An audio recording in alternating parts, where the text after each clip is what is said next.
Saya di sini akan menjelaskan materi mengenai sistem komunikasi Indonesia terdiri dari pengertian, ruang lingkup, dan hubungannya. Baru di sini saya akan menjelaskan definisi terlebih dahulu. Komunikasi telah menjadi bagian tak terpisahkan dalam kehidupan manusia, baik dalam lingkungan sempit maupun luas seperti dalam sebuah negara.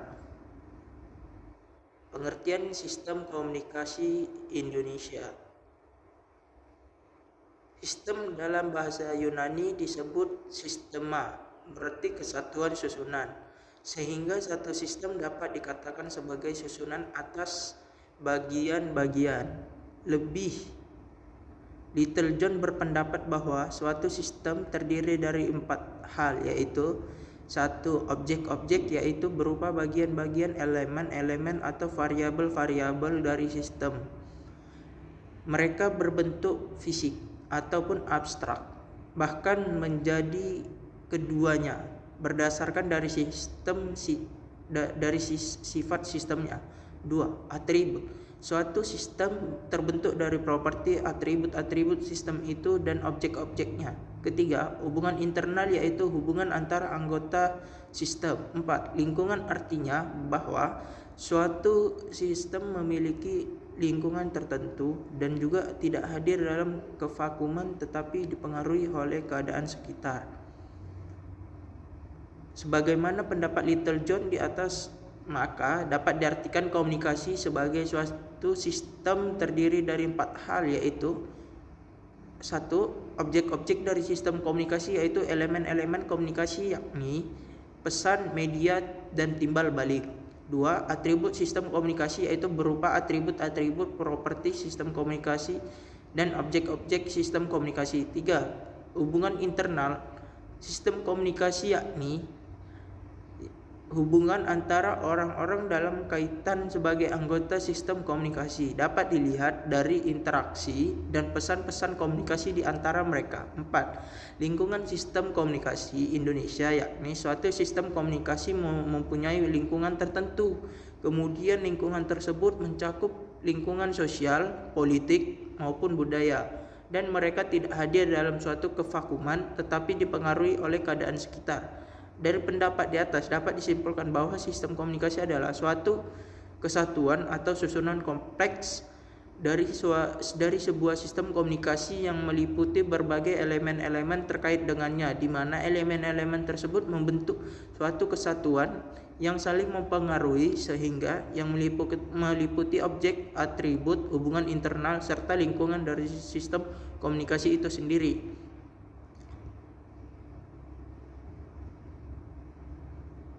Ruang lingkup sistem komunikasi Indonesia. Nuruddin dalam bukunya berpendapat membagi ruangan lingkungan sistem komunikasi Indonesia menjadi tiga bahasan, yakni berdasarkan wilayah geografis, media yang digunakan, serta pola komunikasi. 1. Wilayah geografis. Kondisi geografis ini membagi sistem komunikasi Indonesia menjadi sistem komunikasi pedesaan atau perkotaan. Dalam wilayah geografis yang perkotaannya tentu memiliki realitas yang berbeda dengan yang menjadi realitas komunikasi di pedesaan.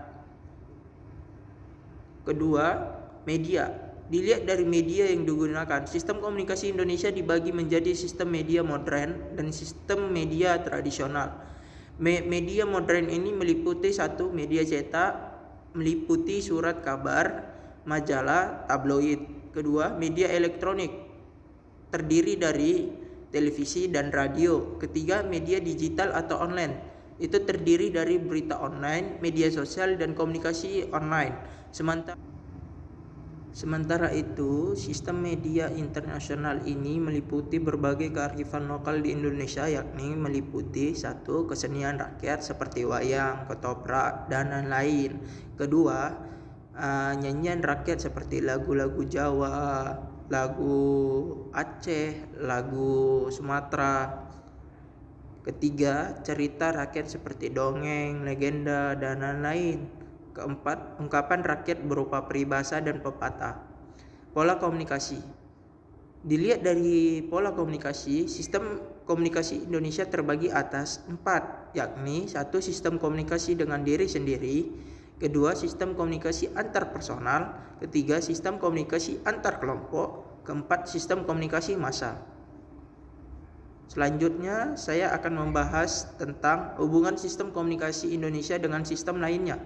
Terdapat beberapa hubungan antara sistem komunikasi Indonesia dengan sistem lain diterapkan diantaranya 1. Sistem komunikasi Indonesia dengan sistem sosial. Ilmu komunikasi sebagaimana bagian dari ilmu sosial menjadi sistem komunikasi juga merupakan bagian dari sistem sosial yang mana keduanya memiliki kaitan erat yang tak dapat dipisahkan. Sistem sosial adalah suatu bentuk sistem yang luas di mana terdiri atas berbagai subsistem termasuk sistem komunikasi itu tersendiri, sehingga sistem komunikasi masyarakat Indonesia tidak terlepas dari sistem sosial dalam masyarakat itu sendiri.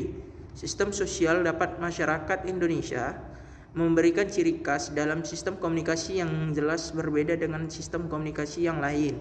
Dalam hal ini, kondisi keberagaman Indonesia baik keberagaman vertikal maupun horizontal telah memberikan warna dalam sistem komunikasi. Kedua, sistem komunikasi Indonesia dengan sistem politik. Sistem komunikasi dan sistem politik adalah dua hal yang berjalan berdampingan serta terkait satu sama lain, di mana unsur-unsur yang menjadi subsistem yang ada dalam sistem komunikasi dan sistem politik ini saling berinteraksi satu sama lain. Dalam kaitan dengan bahasa ini adalah bahwa eratan kaitan antara sistem politik Indonesia dengan sistem komunikasi Indonesia itu sangat berinteraksi yang terjadi di antaranya struktur politik tersebut merupakan bagian dari sistem komunikasi Indonesia, di mana komunikasi pula yang menjadi jembatan bagi terhubungnya berbagai struktur dalam sistem politik. Ketiga, sistem komunikasi Indonesia dengan sistem budaya. Komunikasi dan budaya merupakan dua hal yang bagaikan dua sisi mata uang, yakni tak dapat dipisahkan. Budaya akan sulit terbentuk tanpa adanya suatu komunikasi, di mana sisi lain bahasa menjadi alat komunikasi merupakan produk budaya. Komunikasi dan budaya merupakan hal yang mutlak ada dalam masyarakat. Di mana ada masyarakat, di situ pula terdapat komunikasi dan sebaliknya, sehingga kedua saling mempengaruhi. Sistem komunikasi Indonesia tidak akan lepas dari sistem budaya yang ada pada masyarakat Indonesia. Begitu pula dengan sistem budaya di Indonesia ini yang sangat dipengaruhi oleh sistem komunikasi yang ada di masyarakat. Keduanya saling memberikan warna terhadap corak baik ataupun corak kebudayaan maupun corak komunikasi yang ada di masyarakat. Ketiga, manfaat mempelajari sistem komunikasi Indonesia. Kiranya penting bagi kita mempelajari sistem komunikasi Indonesia, mengingat studi ini perannya begitu penting bagi Indonesia karena sangat terikat dan terkait dengan sistem lain, baik sistem sosial, sistem politik maupun sistem budaya. Sebagai negara yang penuh keberagaman, sistem komunikasi Indonesia ini menjadi studi yang berperan dalam memberikan identitas bagi sistem komunikasi yang berbeda dengan sistem komunikasi yang lainnya, di mana tentunya disesuaikan dengan falsafah dan kondisi sosial kultural masyarakat Indonesia, di mana lainnya pihak sistem komunikasi ini merupakan jembatan pemersatu dalam keberagaman Indonesia. Sekian yang saya sampaikan materi tentang seputar sistem komunikasi Indonesia yang terdiri sistem komunikasi Indonesia, pengertian ruang lingkup hubungannya dan manfaat sistem komunikasi Indonesia. Mohon maaf apabila saya menjelaskan materi yang kurang dapat dipahami. Mohon maaf sebesar-besarnya. Wabillahi taufik wal hidayah. Assalamualaikum warahmatullahi wabarakatuh.